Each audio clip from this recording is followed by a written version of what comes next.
Welcome everybody to another episode of the Providence Lucha Talk. I'm your boy Jay, And the Susito. and we thank everybody who's been tuning in, supporting us since day one. We appreciate you. Uh, we're here to talk about everything and everything that has to do with wrestling. So it's been a week. We took an extra week off. Unfortunately, my guy Lucito was just explaining to me on the terrible experience he had coming back to the U.S. soil. Yeah, it's crazy. But you want to give us maybe a positive light of your So experience in Puerto Rico? it was good. I got to see family. I think this instance I just went for kind of like to see family, kind of like there's no business. I just went it was kind of like last minute trip, but it was good. I drink a lot. I went to Vieques, the island next to Puerto Rico. Okay. It was cool. That was another adventure. We were supposed to go to the beach. Then my dad was like, all right, get stuff for the beach. All right, cool. We went to the beach. Then he was like, oh, how about we go to Vieques, which is similar to like a black island. You take a ferry boat. So we went to Culebra, and we got to the marina, and they were sold out for Culebra. I was like, all right, let's go to Vieques, whatever. We've never been there. Oh shit. And then we got there. We couldn't find a ferry going back, so we got stuck there for like a day. We got an Airbnb. It was crazy. It was fun, but it was just like that was one of those adventures that you kind of like plan it, wing it, whatever. But it was good. I got time to spend with family. Unfortunately, I didn't get.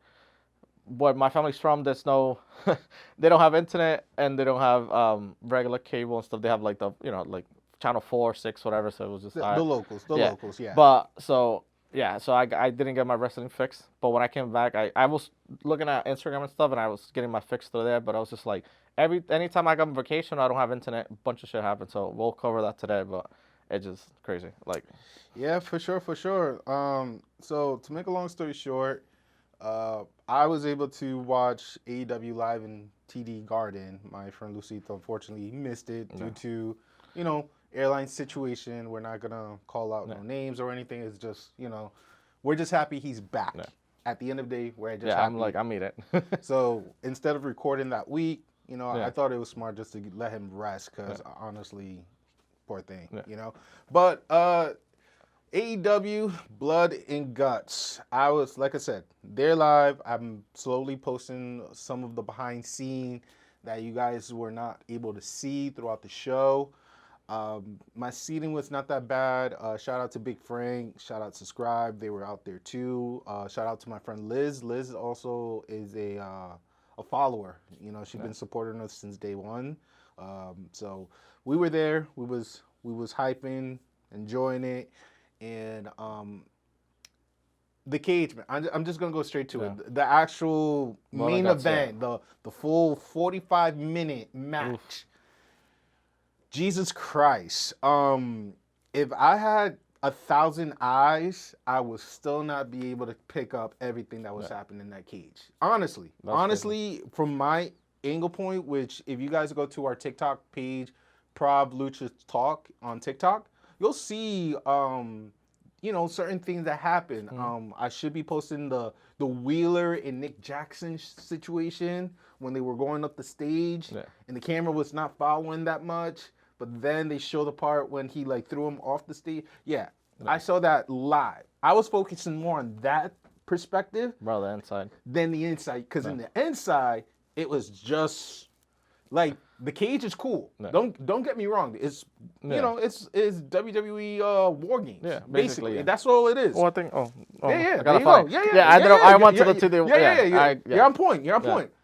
However, when it comes to spots, it was not it. Okay. I appreciate AEW for the attempt. First time, I love the attempt. Mm-hmm. You have the right stars. I'm gonna say, you have the right wrestlers. And I like that. We were right about not Kushida, Kota Ibushi, then not Neville, Pac ended up being part of the BCC. Yes. Few episodes behind, we did mention that who would it be? Kota and then Pac. It was exactly how it was. But certain spot, you had to watch it live because again, different angle points. But also you have to rewatch the show to see what was the idea of creative. Whoever's in charge of not creative, production. Yeah. Whoever's doing the camera work, the cuts. Number one, you need to do better. Honestly, do better, because when Coda and Kenny finally met in the ring, they didn't show that. We saw it live, but they didn't show it on TV. When they were doing the certain spots that, Ibushi was working with what's his name again? Takashi? Takeshita? Takeshi or Takashi. They didn't show all of that. We did. You know what I'm saying? And the Three Amigos. The Three Amigos. There was way more that was happening up there, but they didn't show that. You know what I'm saying? So it was like you have to see a certain spot. But the biggest, I'm gonna say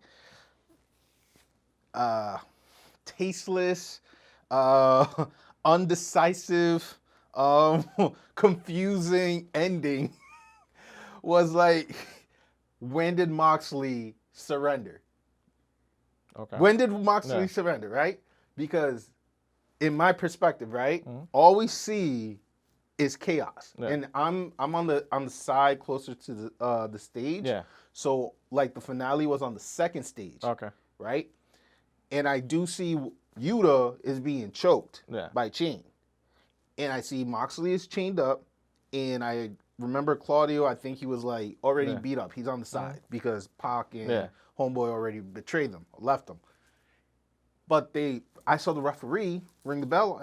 I'm like, oh yeah, Wheeler tapped out. Right? But if you look at the production, the camera doesn't catch Moxley saying, we surrender. There's nothing that says that. Because he was giving up because he was being choked out. It was like, because he basically couldn't do anything for Yuta. So it's like either protect him or like. I'm telling you, that part, I'm just saying production-wise, let's do better. AEW, great attempt. I think this is future upcoming shows that other stars will partake and they'll level it, which is a positive note. But when it comes to the production, like, I think we got to be a little bit more attentive. You know what I'm saying? What's your perspective? You seeing like the recap or rewatching it? I like the cast, like the people that were in it. Yeah. I like that. I think the walkout for me was the Pac situation. That was like, not why, but he was been out of TV for a while since he lost the trio championship, so he hasn't been active. Then they called him up, so I would have preferred somebody else, but I see why they got him, but it was just like weird. Like it kind of paid out for, I think on Thursday. It's a full circle. They kind of did a Ring of Honor, the heavyweight championship for him against because Pac was beefing with Kenny. Yeah. And then Kenny started to mix with other people, and they put Pac aside. So this is like a full circle for him to like. So it was, at least he got his like dues basically, but it was I like the cast. It was just that I saw a bunch of reviews and stuff about like the finish. People weren't too happy about it, but it was just it was confusing. It was tasteless. It was like Wheeler was selling the choke. Yeah. You know what I'm saying? The Young Bucks were doing their thing, but like when it comes to like the announcer saying, "Oh, Mox is the one who surrendered," not a single vintage point of the many people who recorded inside the cage is showing that Pac says, "I surrender," or tap, or because his hands was like this. Yeah. So it's like, did he tap out? That's the part that was just confusing. It was just confusion. Being live, how was it looking at that? Because I know when I went War Games and TD, I was in Hardcam side. Basically, I was, I think, in the 11th section, but I was like the opposite side of you. So I was watching basically the actions towards me. How was it up there looking like? Were you able to see the action fully, or was just like the thread of the cage? Was it like weird, like obtrusive? Because I think it was okay. The thread was a little bit more detailed. Than War Games, I'm gonna say, or other cage matches. From my vantage point, honestly, it was pretty good. Like I wasn't too high, but I wasn't too low. I was like eye level of if I was a hard cam and I was aiming at it. Because if you see the TikTok video of Wheeler and Nick going up the cage, you'll see that it's like front and center. And I'm not even fully zoomed in either. I'm just like a few like 2-3x by zoomed, and you see the process of like. I wonder how would have been. The ticket to the bowl was basically I was looking at balcony. like straight, like I would think 310. I would have been looking at the balcony, like entrance, looking downwards. Yeah, looking at the entrance, kind of like the. So that would have been a different point of view, but yeah. But that point of view, you will also see that vantage point. You will also see like when Nick dumps the I think it was tacks or screws or glass pieces down or down the cage. Yeah. You'll see that perfectly like night and day. Yeah. But that part to me was a little bit like, why? Was there anything after the match was over? Anything? Sometimes you know how they like. Yes. Kenny gave. He was the closer. Yeah. He gave a beautiful speech. That video, I should be posting it up either tomorrow, Wednesday. I should post it up. Yeah. Kenny just, saying like, hey, we could do this again as long as, Ibushi is down, the Bucks, Paige is down. We could go back and forth. I'm paraphrasing, guys. And he said, like, he loves and respect the BCC, but, let's handshake. And he said, love you, hate you, love you, hate you, love you, hate you. All shake hand, and everyone went their way. But the biggest, it's not only the match. Ibushi have the audacity, instead of him just walking out, enjoying, uplifting the victory, the man decided to take a bump when he was taking no bumps during that match. He took no bump, and he decided to take a bump on the broken pieces. Right? And quickly gets up. It doesn't even sell it either. He just like lands, gets up, and then start pointing back, be like, yeah, I bled for you guys. And we're like, where was this during the match? We wanted this. We wanted this in the match. You guys got a little encore from Ibushi. Ibushi. I mean, I appreciate like one of the first clip I posted on TikTok was like the love that people were giving to Ibushi. Yeah. Because they had a big sign and he embraced them, loved them, which respectfully, well deserved too. But when he did the bump and shit, I was like, bro, you should have done that during the match. That's where it was needed. But that's I think AEW does that for like not the main event, but like the new people that came, because Claudio, remember when he substituted, I forgot who it was. Brian Danielson? Yeah, he didn't take any like hard bumps. He was like the freshest person there. So I guess they're trying to do whoever come in or substitute or whatever. Then they should have done elevation, some other stuff or collision for Kota to like warm up and then be more like committed to. But I know match. Because I think it was him and Eddie Kingston, that pay-per-view that was he was like the freshest person. He didn't really like. He looked strong and didn't take any bumps. Maybe it is a thing. Yeah. Maybe you do have a point. But a lot of like the Oracle, he was like, like my friend who was there, he was like, I thought that was kind of like disrespectful for people who actually sold the bump and taking the shard. But it's after it was off camera. Yeah, so at least, you guys got something, and we're like, come on, Kota. Yeah. But Kenny said like he flew in within 24 hours before the match. Okay. So. There could have been a lot of lost in translation type of thing.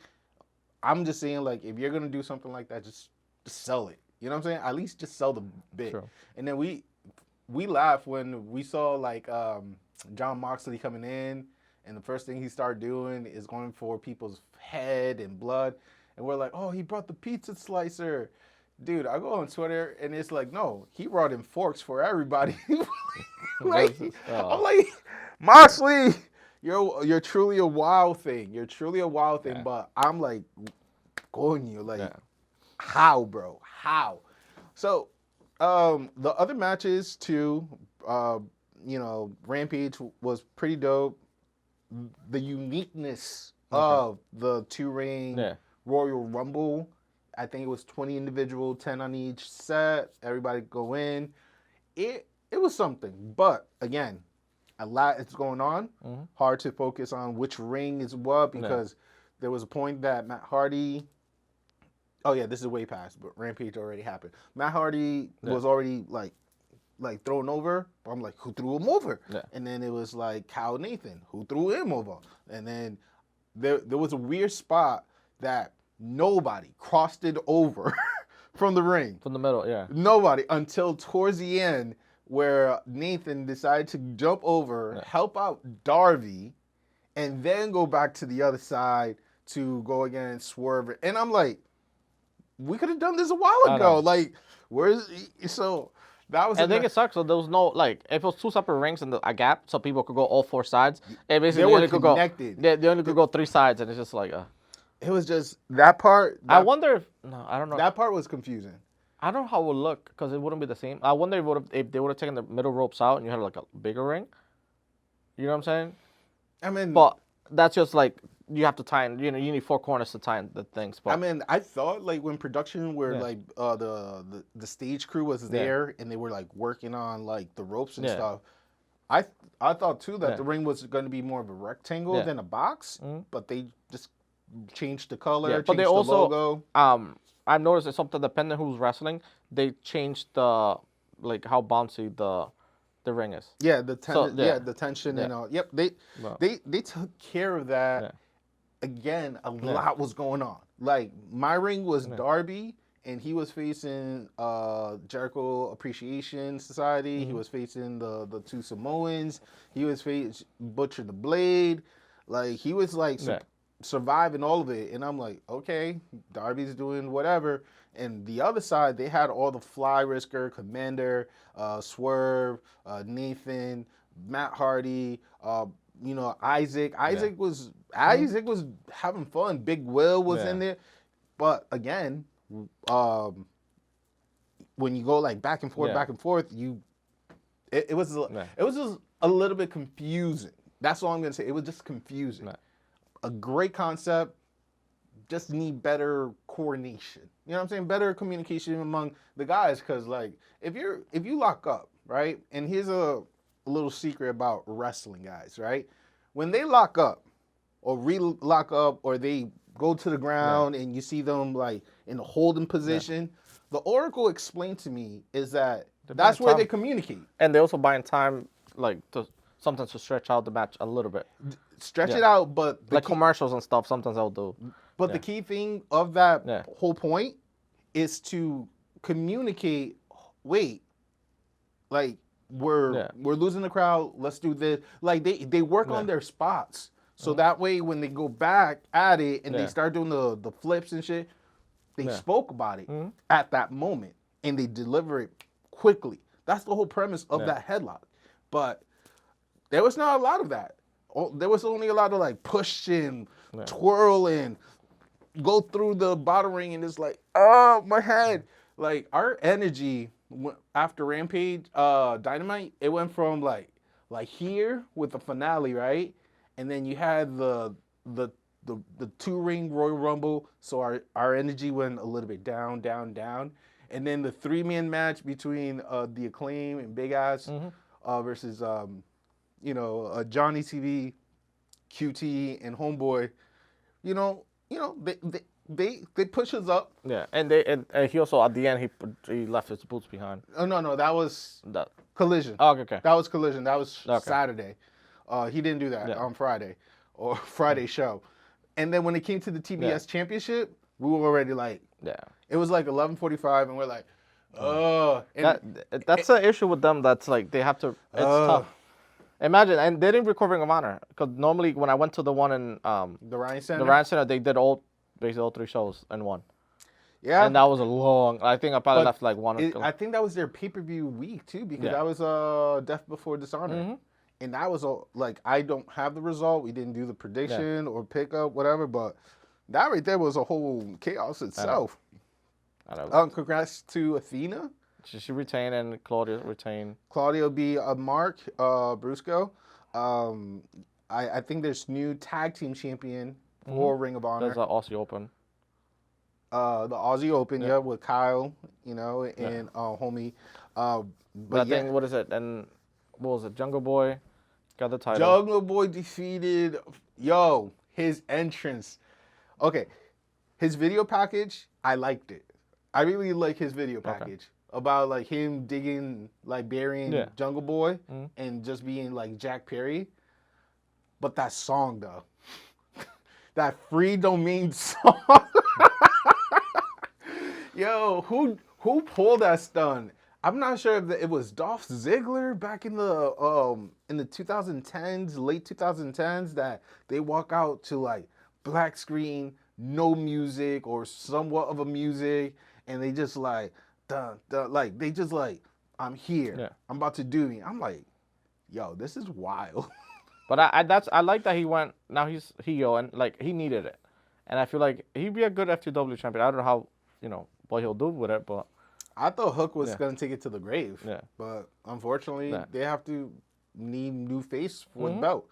Hook did well. I thought Hook was definitely gonna get the W, but I didn't expect them to switch it up like that with that ending, which is like Jack. What did Jack do? I know the ref was out. Jack had the belt. He hit Hook with it, and then he went for the count, and then new champ. Yeah, I was like, yo, I was like, I saw the thing on Instagram. I was like, oh, really? I'm like, I missed this one, and I'm like, all right. Yeah. Britt Baker, she only had like a 5-minute match. It was she's in, she's out. That was it. And then the cage match, the blood and guts match, which was pretty cool. I think I saw on the news recently. I think Rouge will be the next challenger for the Orange Cassidy for the international. Nice. Is it the Continental International Championship? I think international. Yeah. So he's gonna be the next one up because they still haven't figured out the Andrade thing with the House of Black. So Rouge basically signed off to be the next contender for Orange Cassidy. So that should be interesting. I hope he takes it or does well. I don't think Orange Cassidy. I think he's gonna be a little bit longer with that title, but that'd be a good contender for him. Right now, Cassidy could continue. He could be one of like the longest reigning international champion as much as he can. If he loses, then that's fine too because we could definitely need something new. But the one thing I would not want to see, it's like Chris Jericho? No, TBS champion. Christian? TBS. No, TBS. TBS. Oh, Jade Cargill or no? Hold on, TBS. TBS, the women's championship. So Stylander. Stylander. No, I was like her name.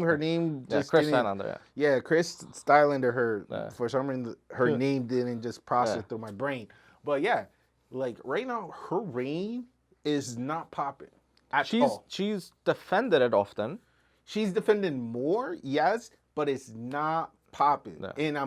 And the way how they're booking her too, booking her, it's just it's like they're not paying attention to the crowd energy because, like I told you, by the time the Acclaim uplifted us and we knew that was the last match, our energy was already low.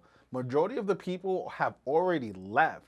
We really couldn't really be like into the match like we should have, but it was just like a lot was happening, And Chris was doing her best. She was trying to like a bit that she was trying to do with like -1 actually showed up. Okay. He did a little bit of crowd work with his hand, with Tony Khan, and Best Friend with Orange Cassidy came out too for the ending. And she was trying to do the wave with the people. We weren't having that, bro. We was like, we gotta go. We gotta take the subway or Uber or something. You know what I'm saying? Yeah. We was like, I know, drained. So the Acclaim should have been last, I think, because at least Acclaim would have not kept the crowd, but at least they would have like. You're right. You're right, because like they continue with that bit about like homegirl trying to seduce Bo, and they hyping up, be like, we want the trio match. We're good. Our record is up there. So they brought energy, but we were not responding back to it. Unfortunately, it happens sometime. And I thought we were gonna be like the loudest and the rowdiest, but some stuff just impact energy. And the booking is also tough because you don't want to keep people waiting for too long for the end, but you also want for TV purposes you want to keep it like. So that's my point about the TBS Championship. I felt like that should have been the opener, and then you close out with the 30 people Royal Rumble, because then I feel like she deserved our energy at our highest, at our peak, not at the lowest. And, it is what it is. But AEW, Collision, what's your thoughts about Collision? They're about to be 5-6 episodes in. Are they doing well? Like you commented, the House of Black accepted the challenge, and they won. The Acclaim and Daddy Ass lost, and Billy Gunn untied his boot, left it, and walked off. So I'm not sure if it's retirement officially, but that was the end of Collision. Has Collision caught your attention for Saturday? I would say it's better than Friday, for me personally. I don't have the time. I don't have the time because I work, but I still try to catch up on that one rather than the Friday one. Rampage, it doesn't do it. I literally completely forget about. I watch SmackDown and that's it. Go to bed or do something else. I think Saturday, even though if I kind of watch it and recap, I have it recorded either way, but I try to still make time to watch it. And they're doing a good job. I like the production and everything. Looks, maybe it's new or whatever, but the production looks better than Rampage, even Dynamite, unfortunately. But the match is still good. The only thing is just like they gotta be more mindful of the stories. Because I know you have CM Punk, cool. You already had the tournament, and you had tag teams and stuff, and I think they're working also on the Bullet Club with the Gun Club, which is good. So at least you have like a group that's kind of like, not Undisputed Era, but like Undisputed Era type group. House of Black, you have the Golden Bullets. So you have like groups together, but now you have to throw people at them to like baby faces. So it's just matchups, which is kind of tough. So it's just, but the story's good. The only thing is just CM Punk needs to like defend that title or something. Like, remember that he came in like episode 2 or 3 that he was like, he did a promo about the title. I'm like, nobody cares. There's no recognition. Either go for a title, either TNT or Ring of Honor TV or whatever, or just keep doing whatever. Like, ladies and gentlemen, I still don't give 2 Fs about CM Punk. Till this day, 2 Fs. I believe that with I'm trying to use my words carefully because I don't want to sound douches. The power that CM Punk has, I feel like he should continue to elevate other wrestlers, especially like, I like what Taya did with Sky Blue, you know what I'm saying? And the promo that Sky Blue did on the digital media, where she'd be like, I've been seeing her, I watch her work, and I'm finally going to face her, even though she took the L, but you know what I'm saying? I feel like that's what CM Punk got to do.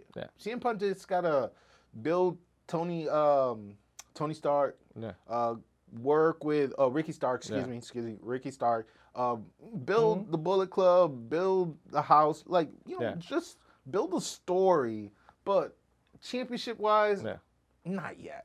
Honestly, not yet. But I like that they finished the tournament. I like Ricky Stark won it, finally. I thought, I was hoping. And he became heel. Yeah. So now he's joined another group. That's the third group he joined. Not surprised. So he joined Christian, which is fine.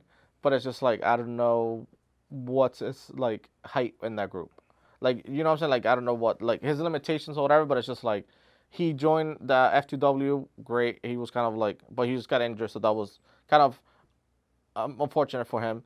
Then he went solo. Then it was him and Hobbs. Then now let's see what happens. I don't know if he's gonna control and try to go for the TNT or kind of like try to destroy from within or something. But I mean, same with Willow. Yeah. Willow beat Athena to advance the matchup, right?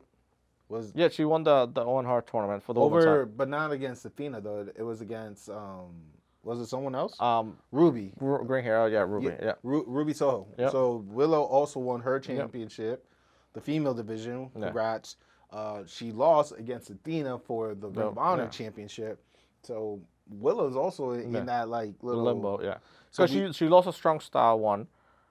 So I was so I will say, okay, she lost that one. Maybe she will not get the Ring of Honor, but like contend for it, which she did. But unfortunately, she lost it. So I'm like, I don't know where she falls.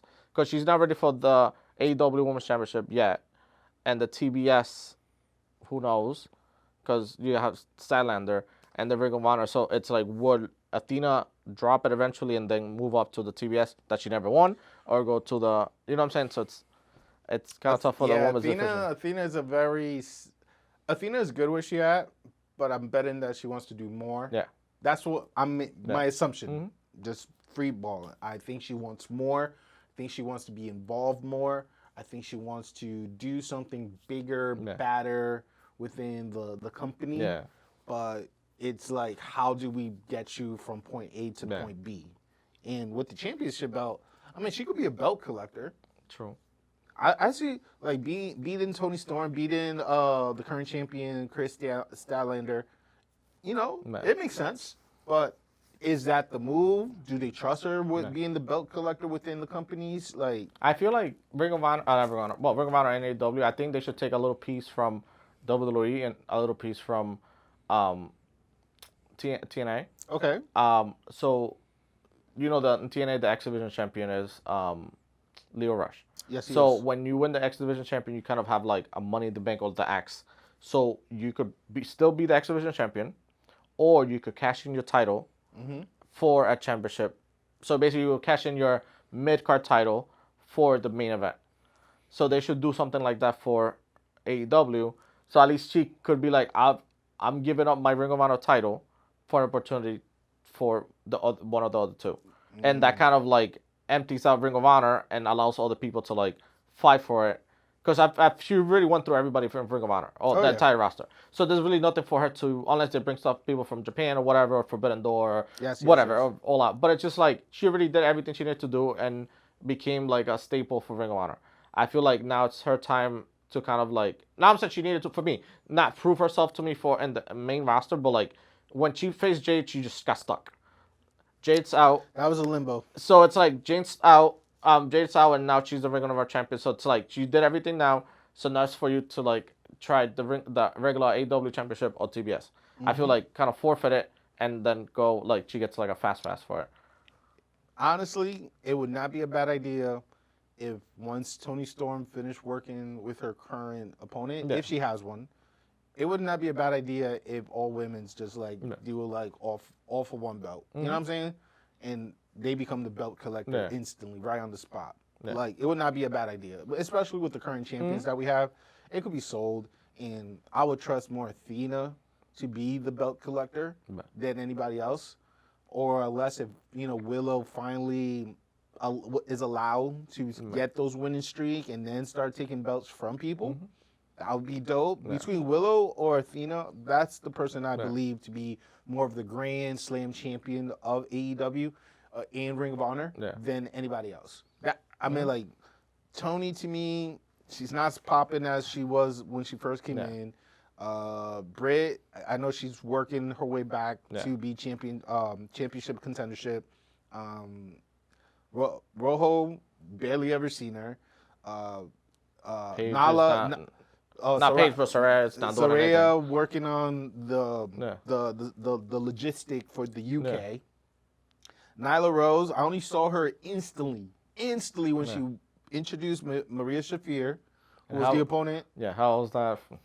I mean, like, honestly, she could. The thing is, like, Maria, she took it UFC style, and she worked decent with Chris in the ring.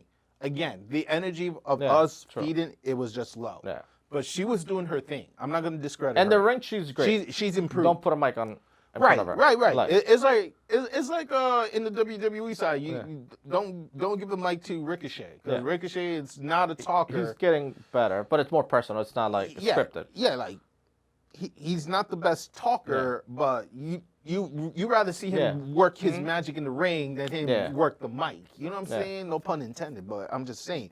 So Maria Shafir did her thing, and that's why I feel like it's hard to see other women in AEW or Ring of Honor take over. Yeah. Because right now they're like plateau. Yeah. It's just like this right now. They need something to like spice it up, and I don't know who it is, how they're going to do it, what they need to do, but they need to figure out how to get that women division once again lively, up on fire, because I thought they had decent wrestlers for that division. And they do. It's just they don't booking, basically. That's the thing. It's the booking. But let's talk about AEW. Logan Paul definitely took a beautiful super kick from Ricochet. Yep. Looked like an anime type of kick, like from Baki. Dude, that kick was wild. I like what they do. I feel this is like Ricochet's promo or like segment to like either will make him or break him. That's why I was like, take a page from Damien Priest. He worked with Bad Bunny. He kind of like helped the outsider. Same thing with The Miz. He helped But now it's Ricochet to be like, this is kind of your trial. Either make it or not break it. Like, it's just... Yeah, SummerSlam is only maybe like a couple of weeks from now. Yeah, I think a week away, I think. Yeah, no, yeah. I think it's a couple of weeks from now. And it's like Ricochet definitely need to give it his all. You know what I'm saying? Yeah. I'm kind of not crazy about part 3 of Seth Rollins versus Finn Balor for the belt again. Yeah. We don't even know if this could be like a heel turn. Let's say if Balor does win the belt against Seth Rollins. Damien could cash it in. And Damien cash it in. Yeah. It's like... It could be a lose-lose. It could be a triple threat. Who knows? Yeah. The possibility. Yeah. The possibility. The one story that's kind of like catching my attention, and I'm surprised to say it, and you're wearing the people on your shirt, it's the Bloodline, the battle of the tribe. Yeah. I forgot the proper title of the match, but the battle of the chief between Jay versus Roman Reigns for the Universal Heavyweight belt. Yeah. It's going to be very interesting. Personally, I'm really excited to see how well Jay have elevated his skills and how well Roman is going to, is this the final fall? Is he or is he going to continue on trying to break, Bruno's numbers? Yeah. Like this is the matchup. If another one is Solo going to be a big factor in this match? We don't know. I just know like the setup from all the SmackDown shows. Ace. Yeah. It's been good. Yeah, the one that I've been kind of like surprised, and I'm not saying I hate saying it, but like kudos for him. It's Dominic's progress. Like I wasn't sold on him before, and he went to he was a pandemic baby too. He went to NXT, took the North American Championship, and like I want to see what he does. But is it the right call though? It was time for Wesley to drop to somebody, and I feel like the only person missing a title is Finn. So I feel like it was good for the group. I don't know if it was a good choice for him, but I like that he defended against what's his name? Sami Zayn. He defended against Sami Zayn recently for on TV. So at least people are getting a peek of the North American. I don't know if he's gonna travel between both shows, well, all 3 shows, whatever. So why all 3? They're but Mr. Money in the Bank could go to any. So I don't know if they're gonna like. Travel as a pack. Yeah, I see your point. But I thought, because I know Judgment Day were drafted to Raw, so I understand Raw and NXT. Yeah, but like SmackDown is like Damien Priest could be like you never know. Damien Priest has no business with Gunther. Because Gunther already got Drew McIntyre, and hopefully soon to be Sheamus, if that's ever. I think it's gonna be just the 2 for now. Like I hope. But I'm just saying, or LA Knight. Let's say I'm gonna just throw his name out there. Santos Escobar I think he's gonna win the final against Rey Mysterio. Okay, for the U.S. Yeah, for the number 1 contender. Yeah. And then Priest has no business with the Bloodline. Yeah. Like I said, nobody's touching that story unless if you're. Triple H creative in the Bloodline. Like nobody's touching that. That's his own realm. So Damien Priest really should be just traveling to those 2 spots. With the North American Championship, yes, I'm happy he won a single championship. I'm sad for Mustafa Ali. And the reason why I'm sad for Mustafa Ali is because you had us weeks after week building this story, him coming to NXT, him helping out Wesley, him working with other big names in the NXT universe, right? He wins the match where he pointed out, be like, TikTok, Wesley, like, I'm coming for your belt. And all of that was wrapped up and thrown in the can for Dominique to be like, oh, no, we'll face you next week for the belt, and wins the belt. And then all I have to say is like, but what about Ali? Is Ali ever going to be champion? I doubt. You know what I'm saying? Nah. That part to me breaks my heart. That a dude put his heart and soul, and you could tell he put his heart and soul in selling this moment, and it's just. Yeah. All right, guys. Crazy. He went from normal to Retribution back to.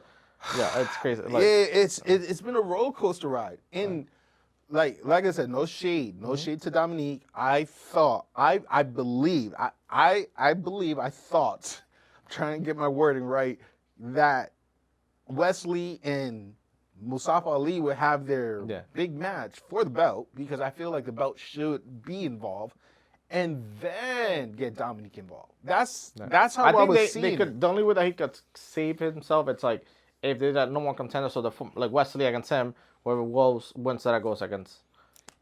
And either way like that, I don't think he's gonna win. Here's like, okay, that's doable.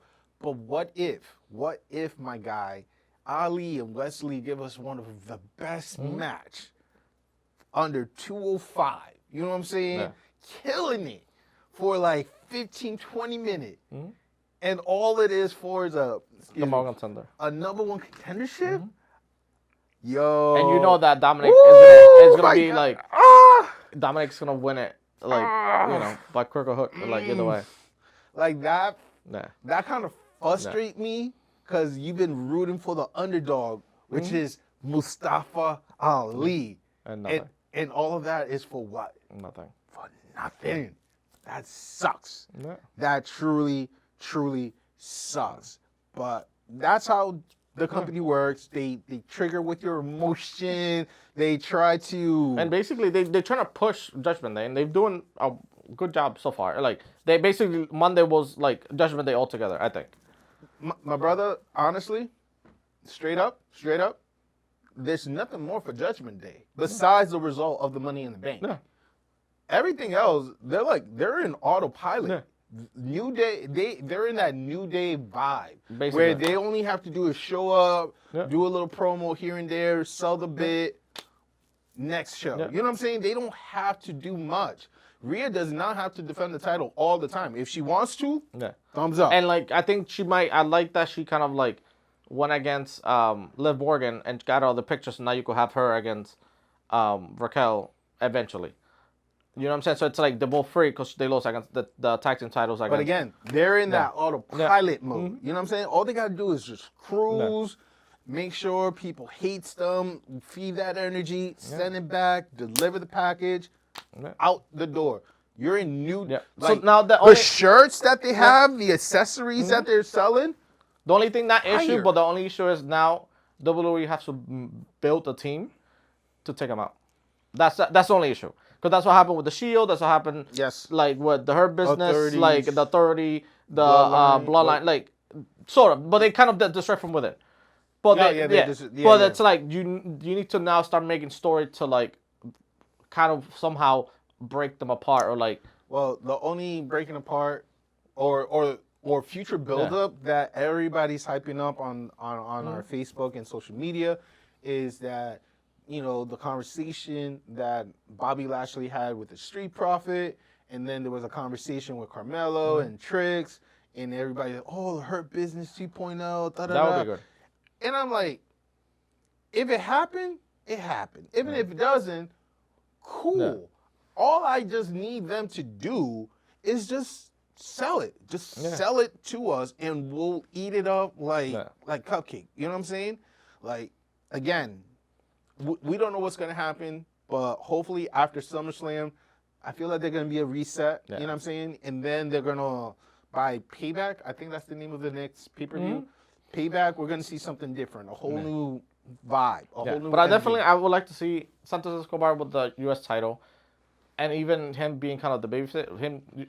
They are babyface, yeah. Him being the U.S. champion, then have Dominic North American. Eventually, if they see each other in Survivor Series, that'd be kind of interesting. It'd be great if Lola and Elektra transfer over to SmackDown, join LWO, and try to win the women's tag team. Yeah. And then if those other two guys are lucky enough to beat Sami and... Well, and this is Kevin Owens, he's hurt, TV hurt, so I don't know if for real or not. That's why Sami Zayn went to the ring by himself. So this could be kind of the beginning of Kevin Owens, Sami Zayn eventually. I mean, a lot of contracts are expiring, so we don't know what's going to happen. We don't. But I would like to see Santos Escobar with the U.S. title against whomever and Survivor Series, and seeing Dominic with the North American, that'll be cool to have maybe the 3 championships together. And the biggest matchup that's going to be happening in SummerSlam is a triple threat match, which I believe you called it a while back, between Bianca, Asuka, and Charlotte. That matchup, the story behind it is cooking well, it's seasoning well. I'm just hoping the package, the ending is ideal. Because to me, yes, if Bianca wins it, that's cool. But I would prefer to be Charlotte in a 1-on-1 match, so that way it'd be more official than her being like, technically, I beat you, not only Asuka, but I also beat Charlotte.